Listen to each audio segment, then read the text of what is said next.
오늘 우리가 읽은 에스겔서 15장의 내용은 이스라엘을 포도나무에 비유합니다.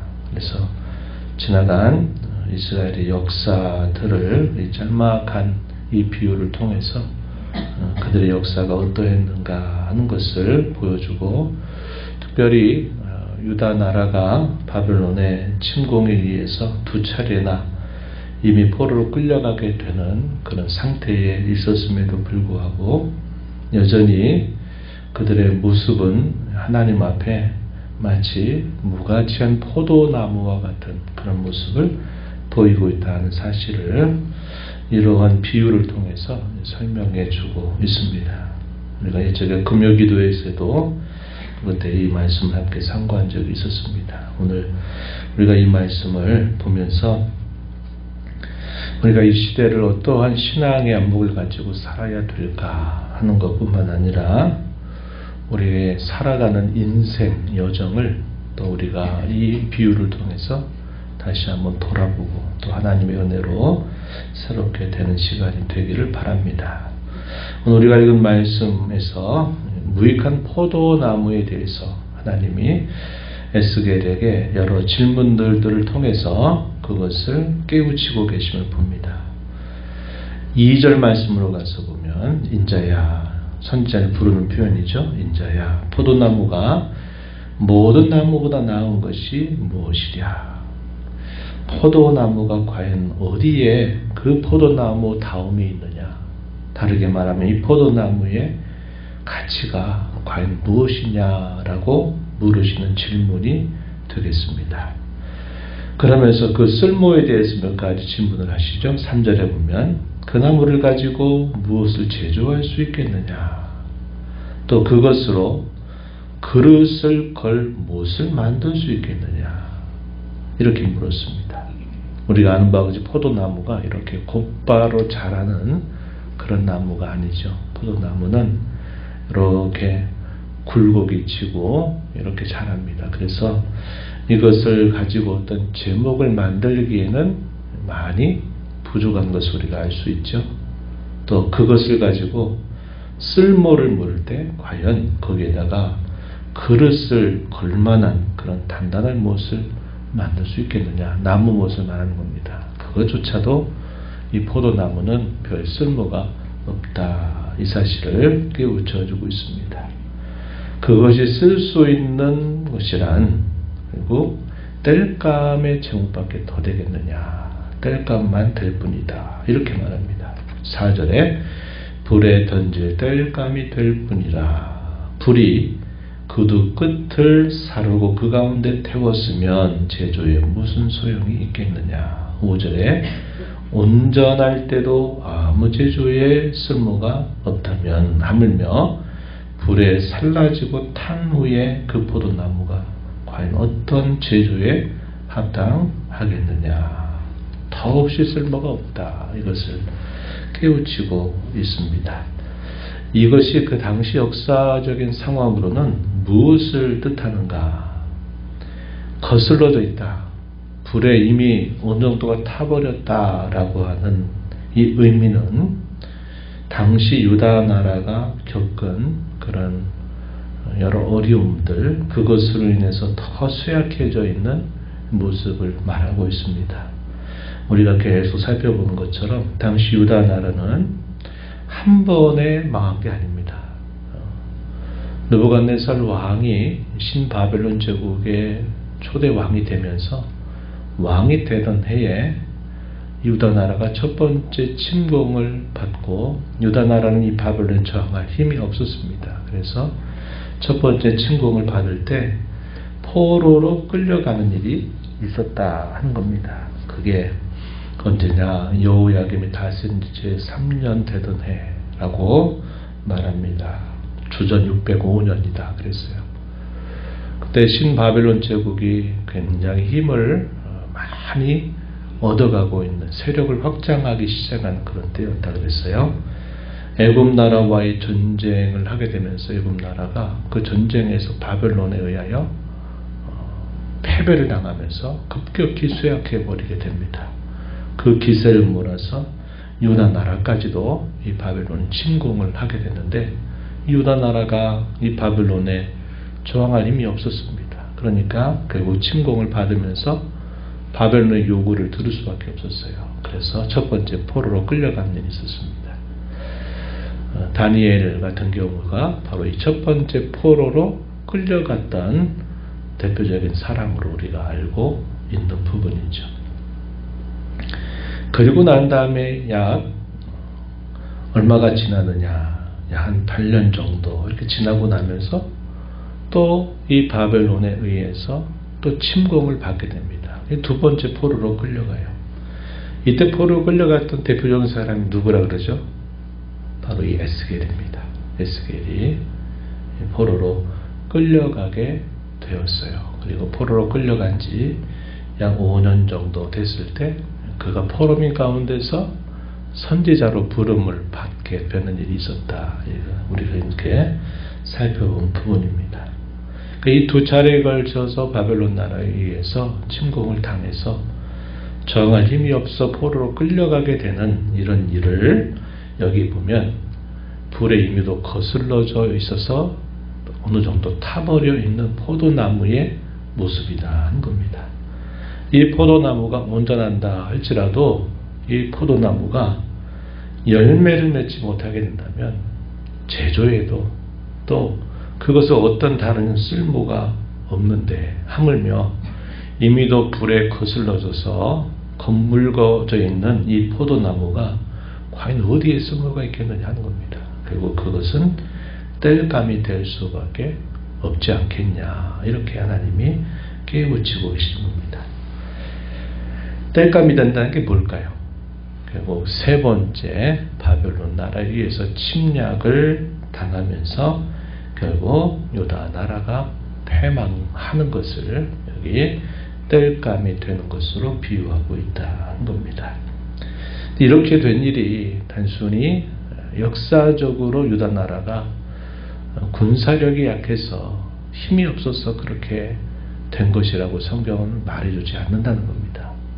물론 일반적인 사람들이 봤을 때 당시 그 바벨론 나라가 얼마나 강력했느냐 그에 반해서 유다뿐만 아니라 그 주변에 있는 나라들이 그 제국에 저항할 만한 힘이 없었다. 그래서 어쩔 수 없는 일이다 라고 이 역사가들은 말할 수 있을 겁니다. 그러나 성경의 시각은 전혀 달라요. 하나님이 바벨론을 도구로 사용하고 있다 하는 것을 말씀하죠. 그것은 곧 이스라엘 백성들을 그걸 통해서 깨우치고 돌아서게 하고 하나님을 온전히 신뢰하도록 하기 위한 하나의 수단이었는데도 불구하고 그들이 결국 그걸 통해서도 여전히 깨닫지 못하고 돌이키지 않는 그 일로 인해서 결국 패망이라고 하는 역사적인 큰 아픔을 겪게 되었다. 이것을 말해주는 겁니다. 이 포도나무에 대한 비유는 성경이 여러 곳에서 등장하고 있는데 대표적인 부분이 바로 이사야서 5장입니다. 에스겔의 앞선 시대의 말씀을 전했던 종에 의해서 포도원의 노래를 지어 부르게 했어요. 이 내용이 이사야서 5장 1절로부터 7절에 소개되고 있는 말씀의 내용입니다.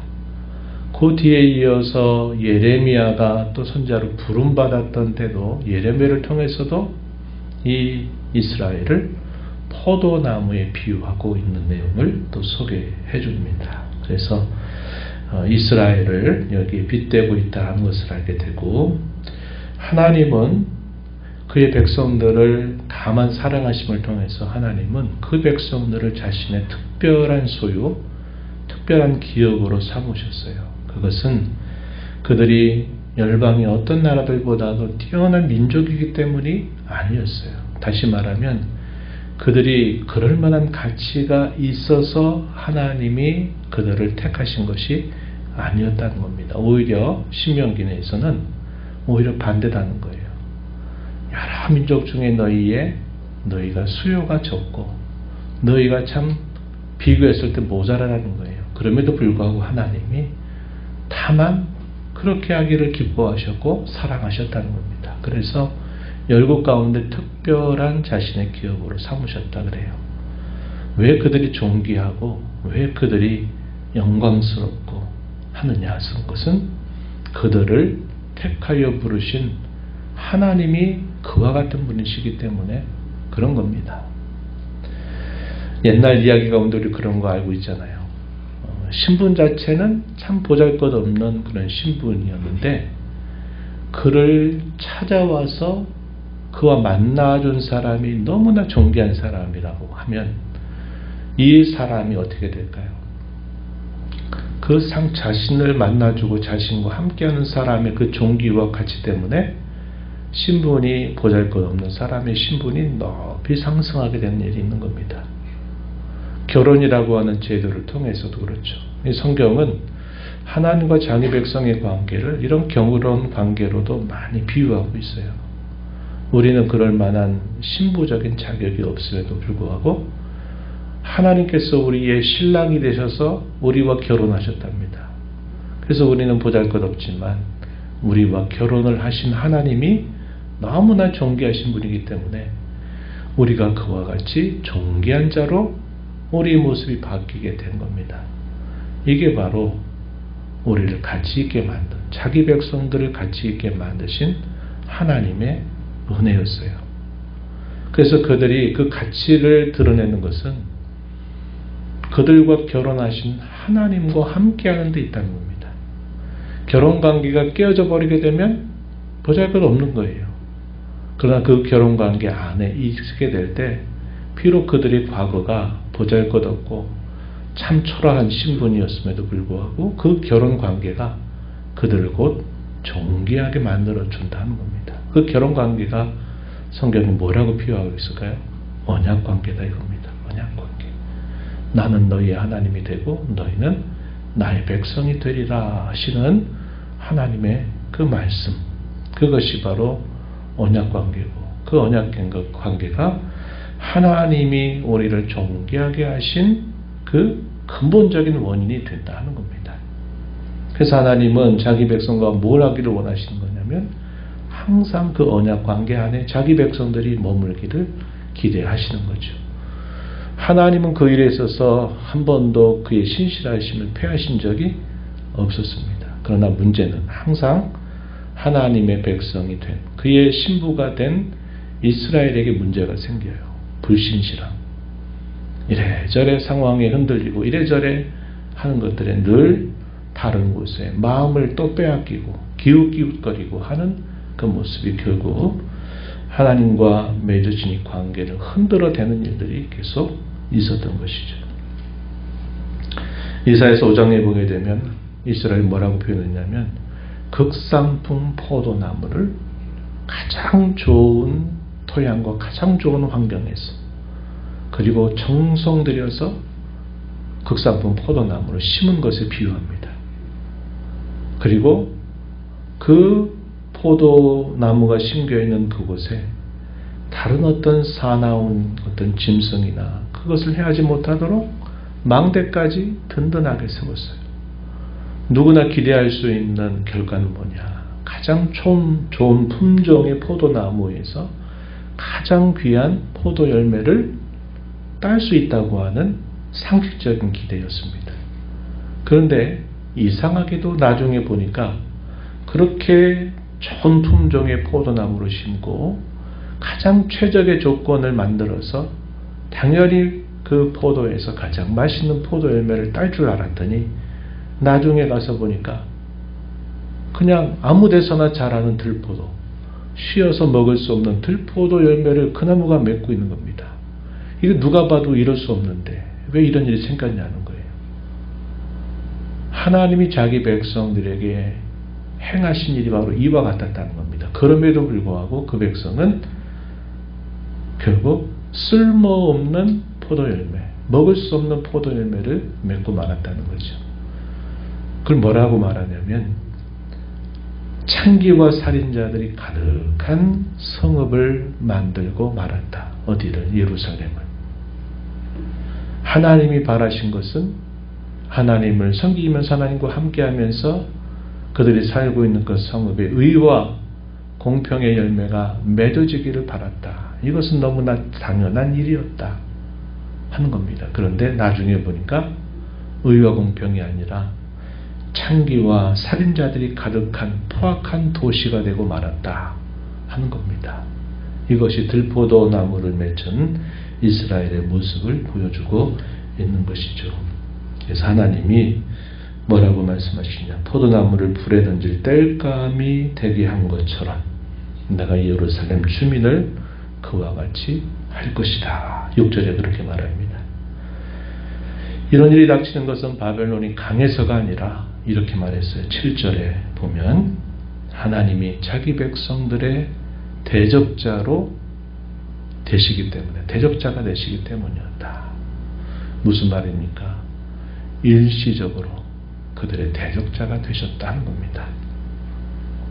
그러면서 목적에 관하여 그들이 나를 여호와인 줄 알게 되리라 이렇게 말씀을 하셨어요. 왜 이러한 일이 되고 말았느냐? 자기 백성의 편을 들어주시는 그 하나님께서 왜 일시적으로 이런 대적자처럼 되었느냐? 그것은 그들의 범법함 때문이다. 그 이유를 설명해 주었습니다.